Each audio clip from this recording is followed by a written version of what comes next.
La chaîne Faisons-nous peur a été démonétisée en novembre 2025. Même s'il peut vous arriver de voir des pubs sur les vidéos, aucun revenu publicitaire n'est généré. N'ayez pas peur de soutenir la chaîne à travers des donations ponctuelles, mensuelles ou des achats de très longues narrations sur le site Buy Me a Coffee. Votre soutien est essentiel pour l'avenir de la chaîne. Affreusement vôtre, la ruse.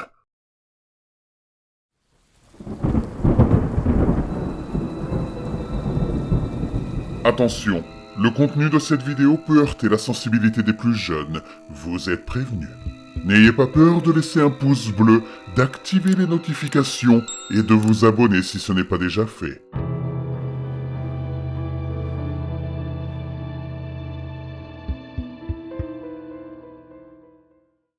Il y a quelque chose qui ne va pas avec le centre commercial près de chez moi. Le centre commercial près de chez moi est étrange. Les employés sont impolis et hostiles.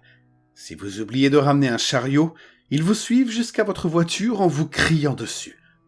L'autre jour, une employée m'a fait une sévère leçon parce que je n'avais pas présenté de ticket de caisse en essayant de sortir. « Vous devez montrer une preuve d'achat !» a-t-elle sifflé. « Vous êtes sérieuse ? Je ne me souviens pas de cette règle !»« Lisez le panneau, monsieur !» a-t-elle dit en pointant un minuscule avis. Heureusement, j'ai rebroussé chemin et retrouvé mon ticket dans l'aire de restauration. Quand je suis revenu, l'employé a reniflé « Ne l'oubliez plus jamais !» Elle a marqué mon reçu et m'a laissé sortir.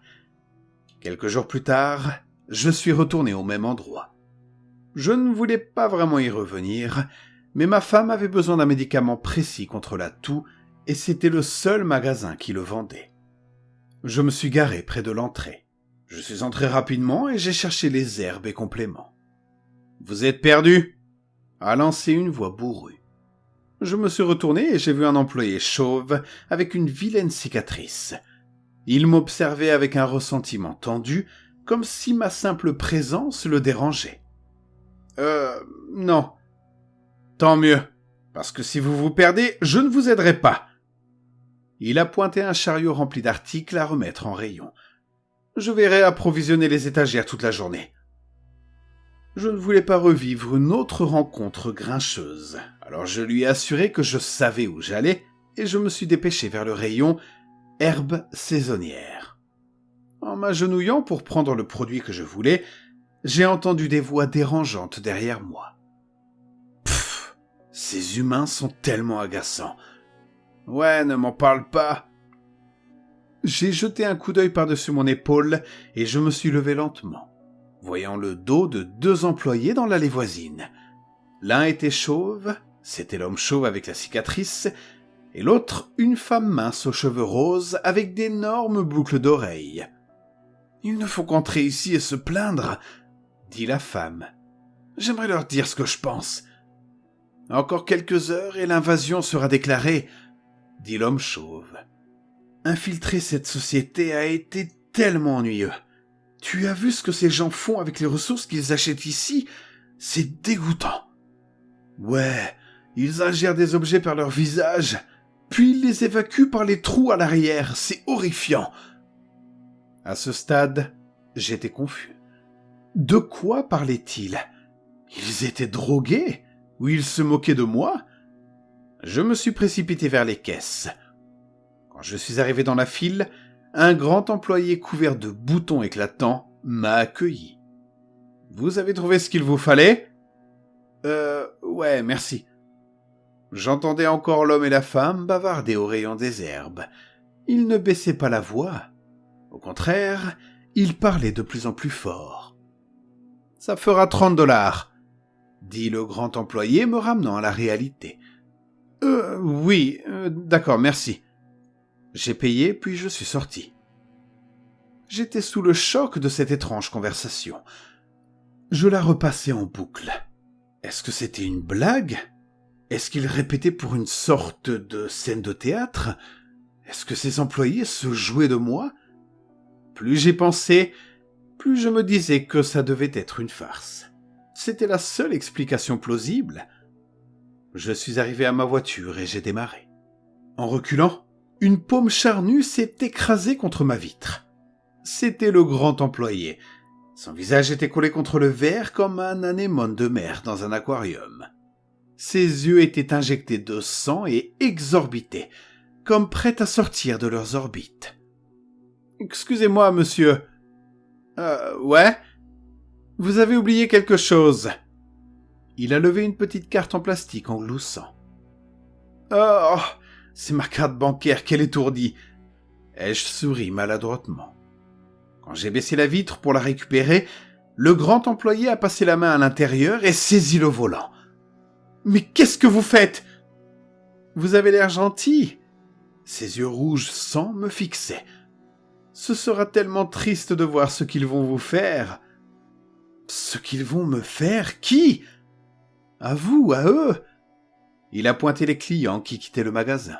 « À tous ceux qui ne sont pas comme nous. » Les boutons sur son visage semblaient briller davantage. J'ai regardé attentivement et vu sa peau tressaillir par endroits. « S'il vous plaît, laissez-moi ou j'appelle la police !» « Quand les lumières commenceront à clignoter ce soir, » a-t-il sifflé, « ne sortez pas. » Il m'a rendu la carte et s'est éloigné. « Vous me remercierez, mon grand. » J'ai remonté la vitre et quitté le parking. J'ai appelé la police et raconté tout ce qui s'était passé. Mais quand ils sont arrivés, aucun employé ne correspondait à la description du grand homme. Je me suis couché épuisé et troublé, me demandant de quoi parlait-il. Quelques heures plus tard, ma femme m'a réveillé. « Hé bébé, il y a des lumières étranges dehors. » Je me suis précipité à la fenêtre. Effectivement, des couleurs vives descendaient du ciel et se déplaçaient dans différentes directions. C'est quoi ça ? Mais qu'est-ce que c'est que ça ? Personne ne sait. Ça a commencé à minuit et ça ne s'arrête pas, m'a expliqué ma femme. J'ai pris mon téléphone et cherché lumière clignotante. Certains articles parlaient de la Russie, d'autres d'extraterrestres. Dans tous les cas, les messages conseillaient de rester à l'intérieur. Quand les lumières commenceront, les mots du grand employé résonnaient dans ma tête. « Ne sortez pas !»« C'est dingue !» dit ma femme. « Il me faut une meilleure vue. » Elle s'est précipitée dans le couloir, et j'étais tellement distrait que j'ai à peine remarqué le bruit de la porte d'entrée qui s'ouvrait. « Non, attends !» Je l'ai suivie, et j'ai failli m'évanouir en la voyant sortir. « Ne fais pas ça, ne va pas dehors !» Une lumière violette éclatante a frappé la maison et je l'ai entendu crier. J'ai couru vers la porte. Un tas de chair dégoulinante gisait devant moi. Les vêtements de ma femme grésillaient comme un steak brûlé. C'était comme si elle avait été vaporisée. Non, ça ne peut pas arriver. « Rentre !» La voix d'une femme a frappé mes oreilles. C'était ma voisine, m'appelant depuis la fenêtre de sa chambre en face. « Les lumières, elles sont dangereuses !» Je suis rentré en vitesse et j'ai fermé la porte. Ça ne pouvait pas être réel, ça ne pouvait pas. Ça devait être un rêve. Des cris horribles résonnaient. Les voisins étaient pulvérisés, tandis que les lumières balayaient notre quartier résidentiel, incinérant leurs cibles. Je suis retourné dans ma chambre et j'ai regardé dehors, apercevant un étrange objet flottant dans le ciel. Il était sombre et avait la forme d'un château médiéval. D'étranges entités tournaient autour comme des mouches, et il se dirigeait vers moi. C'est une creepypasta dans la lignée des contes de la crypte, parce qu'elle part d'une situation banale, un centre commercial, des employés désagréables, pour glisser profondément vers l'horreur surnaturelle. Comme dans la série, le quotidien devient inquiétant. Petits détails étranges, dialogues dérangeants, menaces cachées, puis révélation brutale avec une invasion extraterrestre et une fin choquante. On retrouve la montée progressive du malaise, le twist macabre, l'ambiance cynique et cruelle et la fin tragique et spectaculaire. Bref, une horreur moderne qui transforme un lieu ordinaire en cauchemar total à la sauce des contes de la crypte, que j'adore.